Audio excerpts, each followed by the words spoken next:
Hi everybody and welcome back. Well, yesterday we were talking about stripes. Today we are going to talk about circles.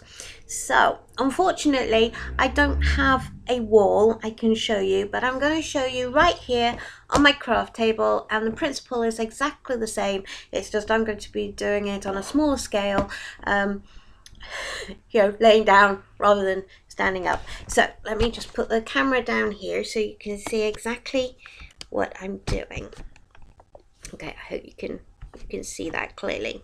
Okay, so probably most of you already know the technique about having a piece of string with a pencil tied on the end, and we are going to use this tried and tested method.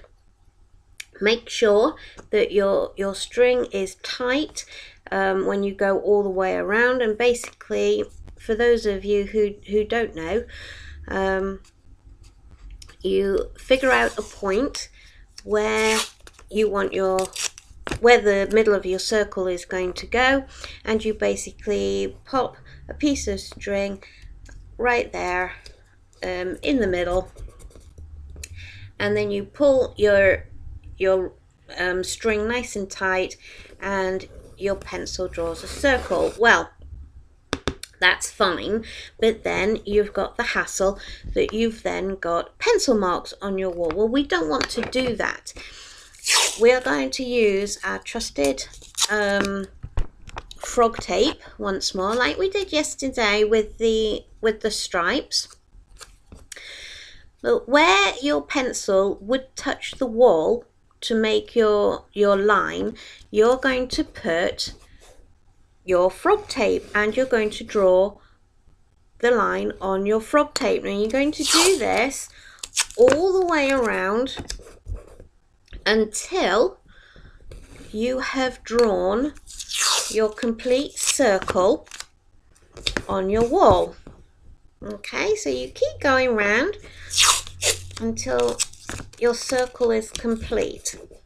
Okay, so all the way around. I'm not going to go all the way around. You know what a circle looks like. Okay, so for purpose of demonstration, we've got a little curve here. Okay, so once you've finished that, you make sure that your tape is nice and firmly down, so that your paint isn't going to go underneath. You do this all the way around your circle, and you get a little craft knife. Now be very careful, these blades are very tiny, but they're very, very sharp. I don't want anybody messaging me to say that they've cut themselves, so be very careful. Also, you don't want to press very hard. You only want to go through the tape. You do not want to mark your wall. You want to scratch your paintwork or your plaster underneath. So very, very lightly. And this tape can cut very, very easily. So you don't want a lot of pressure, but you just go all the way around your circle that you've just drawn, all the way around nicely, right until you get back to the middle. Now, when you've done that, you take out the bits of the tape that are in the middle. I just want to start that again. You take out the middle bit. Okay, so you're leaving the outside edge. Okay, so you just pull off your frog tape all the way around, and you should have a nice smooth, I didn't go so smoothly, that you should have a really nice smooth edge here.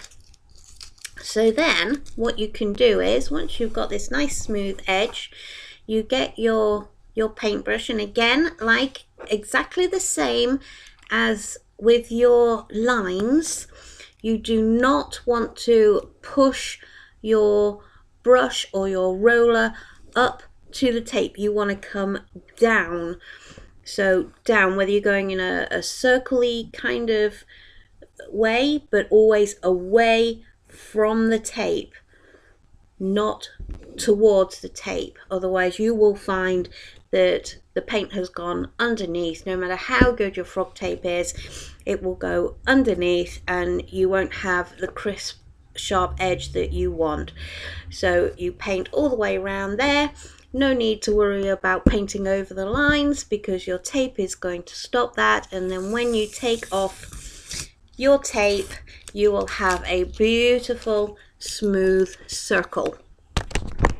So I hope you got all that, guys. If you have any questions, just let me know, either on the site. If you're watching on Facebook, just let me know in the comments below. If you are watching on YouTube, just subscribe for me so that I will see your comments straight away, and I'll answer any questions that you have. But I hope that's been nice and clear for you. So enjoy your circles, everybody. God bless.